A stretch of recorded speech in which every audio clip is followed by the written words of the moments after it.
श्रीरामांवरच्या वक्तव्यावरून आव्हाड त्यांच्याच पक्षात एकटे पडल्याचं दिसतंय आणि त्यातच रोहित पवारांनी देवदेवतांवर न बोलण्याचा दिलेला सल्ला आव्हाडांना पटलेला नाही। रोहित पवार लहान असून त्यांच्या वक्तव्याला महत्त्व देत नसल्याचं आव्हाड म्हणाले। शरद पवार गटातलेच मतभेद आता चव्हाट्यावर आल्याचं दिसतंय, पाहूया।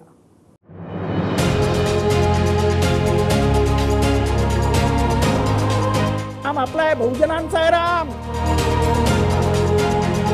शिकार करून खाणारा राम।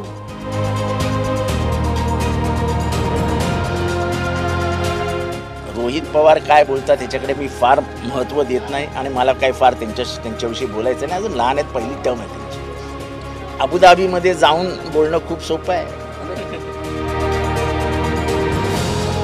आव्हाडांनी भगवान श्रीरामांना मांसाहारी म्हटल्यानं भाजपचे नेते आक्रमक झालेच, पण अबुधाबीतून ट्विट करत त्यांच्याच पक्षाच्या रोहित पवारांनीही आव्हाडांचे कान टोचलेत।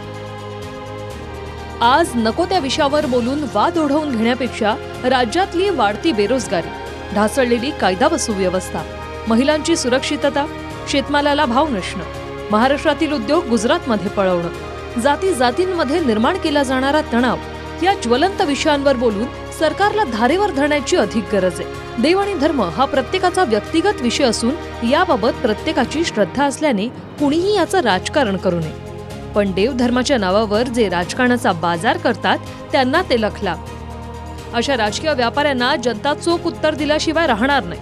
त्यामुळे देव या विषयावर अनावश्यक बोलून विरोधकांच्या सापळ्यात न अडकण्याचं भान सर्वांनीच ठेवलं पाहिजे, अशी एक नागरिक म्हणून माझी भावना आहे।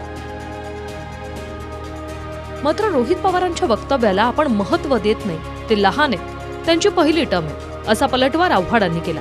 म्हणजे शरद पवार गटातलेच अंतर्गत मतभेद समोर आलेत।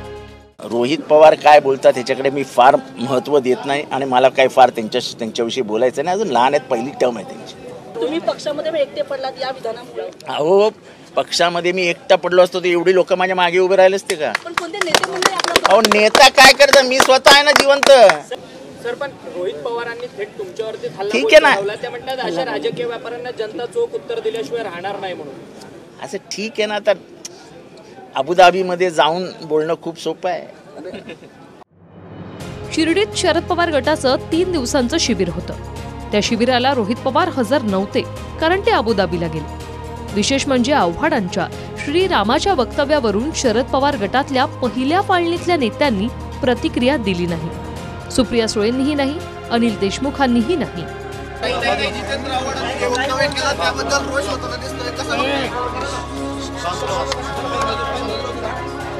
पवारांच्या कालच्या वक्तव्यामुळे कुठेतरी भाजप वगैरे त्यांच्यावर टीका करताना दिसते। तुम्हाला त्या वक्तव्याबद्दल काय वाटतं?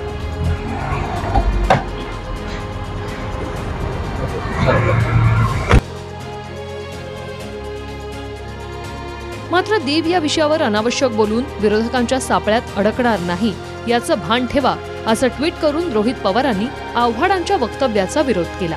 शिर्डीतल्या शिबिरातील भाषणाच्या एका वक्तव्यानं आव्हाड पुन्हा वादात अडकले। मात्र त्याच भाषणातून आव्हाडांनी अजित पवारांवरही निशाणा साधला। 2019ला अजित पवारांना बंडानंतरही पुन्हा उपमुख्यमंत्री करणं चुकीचं होतं। आता पुन्हा त्यांना पक्षात घेऊ नका, असं आव्हाड शरद पवारांसमोरच बोलले। 19च्या बंडामध्ये सर्वात मोठा हात अजित पवारांना वेगळ्या मार्गावर घेऊन जाणारं जर महाराष्ट्रात कोण असेल तर ते सुनील तटकरे आहेत, हे तुम्ही सगळ्यांनी लक्षात ठेवा। पण मी साहेबांना एवढीच विनंती करीन, साहेब परत वाटा बंद करा, ह्यांना परत आपल्या पक्षात घेऊ नका। काही गोष्टी स्पष्टपणाने कार्यकर्त्यांच्या मनातलं बोलायला मी इथे आलो आहे। जोपर्यंत ते पक्षात होतं तेपर्यंत आम्ही दादागिरी सहन केली, ती तुमच्यासाठी की तुम्ही चिडायला नको, तुम्हाला राग यायला नको। पण साहेब आता आमचा काय संबंध त्यांच्याशी? ते तुमच्यावर बोलतील, 1 मिनिटात त्यांना प्रत्युत्तर दिलं जाईल। एकतर आव्हाड बेदखल झालेले नेते आहेत। 2019 सालामध्ये अजितदादांना उपमुख्यमंत्री केलं गेलं नसतं तर ते सरकार टिकलं नसतंच, दावा करतो मी। विरोधी पक्षनेते अजितदादा झाले, ते सुद्धा आमदारांची मागणी त्या ठिकाणी मोठ्या प्रमाणावरती होती। अजितदादांचं ऐकलं नाही म्हणूनच 53 पैकी 43 आमदार आज अजितदादांच्या पाठीमागे उभे आहेत.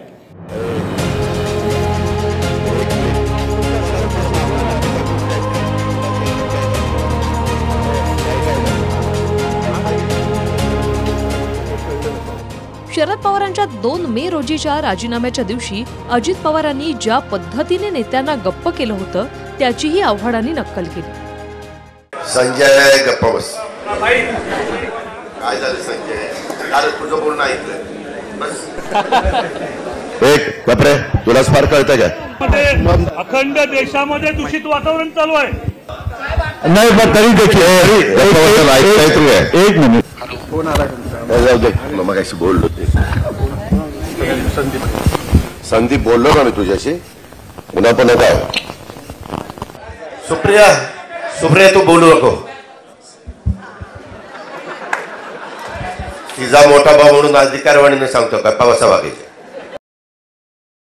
आम्ही बोलायचो मंत्रिमंडळात असताना तेव्हा आम्हाला ए गप्रे लगायचं काय कळतं काय. आता यांना खूप कळतं. आम्ही 10 कोटी मागायचो. ए गप्रे. म्हणजे साहेबांचा राजीनामा जो जबरदस्तीने घेण्यात आला होता त्याच्यानंतर जेव्हा पब्लिकने विरोध केला तेव्हाची त्यांची भाषा तुम्हाला सगळ्यांनाच आठवत असेल. म्हणजे साहेबांचा राजीनामा पडलाच पाहिजेत.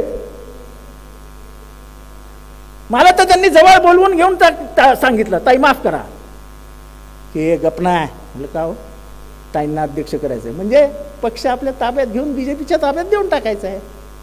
आणि म्हणूनच आमचा विरोध होता. जितेंद्र आव्हाडांपाठोपाठ खासदार अमोल कोल्हेंनीही अजित पवारांना टोला लगावला. भाजपसोबत सत्तेत सहभागी झाल्यानंतर अजित पवारांनी शरद पवारांना वयाचा दाखला देत निवृत्तीचा सल्ला दिला होता. त्यावरूनच कोल्हेंनी चिमटा काढलाय. आम्ही कुणाच्या पोटी जन्माला आलो नाही ही चूक आहे आमची.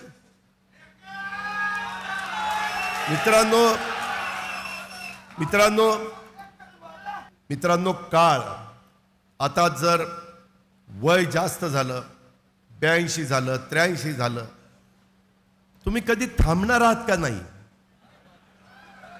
तुम्ही आशीर्वाद द्या ना. त्याच्या संदर्भामध्ये आम्हाला वाटतं तुम्ही शतायुष्य व्हावं. प्रभू श्रीरामचंद्रांनी वनवास पत्करला. हा वनवास पत्करला तो पित्याचं वचन पूर्ण करण्यासाठी पत्करला. आपल्या पितृतुल्य गुरुला दगा देऊन वनवासात जाण्याचा सल्ला देणाऱ्यांना प्रभू श्रीरामचंद्र कसे पावतील हा महत्वाचा सवाल आहे. अजित पवारांच्या बंडानं शिवसेनेप्रमाणे राष्ट्रवादीच्या 2 गटातच थेट लढाई सुरू झाली. तेच सभा आणि मेळाव्यांमधून दिसतंय. अक्षय मंकनीसह मोहन गाडेकर, TV9 मराठी, शिर्डी.